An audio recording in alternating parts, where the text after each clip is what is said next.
Cockroach, यही identity मिली है हमें चीफ जस्टिस ऑफ इंडिया से, क्योंकि उन्होंने अपने स्टेटमेंट में ये कहा कि इंडियन पॉपुलेशन, जो कि स्पेशली यूथ की पॉपुलेशन है, वो एक कॉकरोच लेवल की पॉपुलेशन है, क्योंकि इंडियन यूथ पॉपुलेशन सिर्फ सोशल मीडिया पे एक्टिव होती है, जो विदाउट एनी सर्टिफिकेट पत्रकारिता करती है और अनएम्प्लॉयड होती है।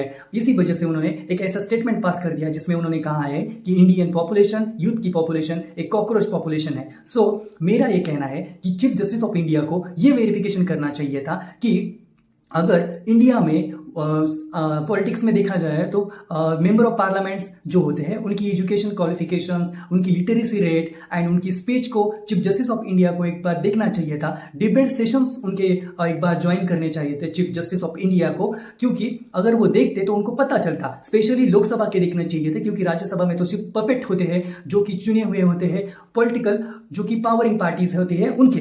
तो स्पेशली लोकसभा के डिबेट देखने चाहिए थे, जैसे होते हैं उसी तरह के डिबेट्स होते हैं वहां पर, उसी तरह का ड्रामा होता है वहां पर। वो अगर एक बार चीफ जस्टिस ऑफ इंडिया देख लेते तो उनको एक्चुअल में पता चलता कि इंडियन जो यूथ है उनके पास कितनी बड़ी स्ट्रेंथ है, उनके पास कितनी बड़ी पावर है। और वही पावर दिखाने के लिए इंडियन यूथ ने एक जो क्रिटिसाइज स्टेटमेंट था चीफ जस्टिस ऑफ इंडिया का, उसको पॉजिटिविटी में कन्वर्ट करके एक पार्टी फाउंड की है जिसका नाम है कॉकरोच जनता पार्टी। और भारतीय जनता पार्टी को ओवरटेक करते हुए फॉलोअर्स बढ़ रहे हैं हमारी कॉकरोच जनता पार्टी के। तो ये यूथ की पावर है, ये चीफ जस्टिस ऑफ इंडिया ने कहीं ना कहीं मिस की है। और मेरा ये सवाल है चीफ जस्टिस ऑफ इंडिया को, अगर honourable chief justice of India Suryakant sir, मेरा ये सवाल है कि क्या इंडियन जुडिशरी यानी कि जो न्यायपालिका है, भारतीय न्यायपालिका, वो सचमुच में इंडिपेंडेंट है या इसमें पॉलिटिकल इंटरफेरेंस हो रहा है? क्योंकि ये स्टेटमेंट, ऐसा statement chief justice of India ने देना क्या, क्योंकि चीफ जस्टिस ऑफ इंडिया के पास तो बहुत सारा एजुकेशन क्वालिफिकेशन होता है, उसी के बाद एक्सपीरियंस के बाद उनको वो पोस्ट मिलती है और वो देश की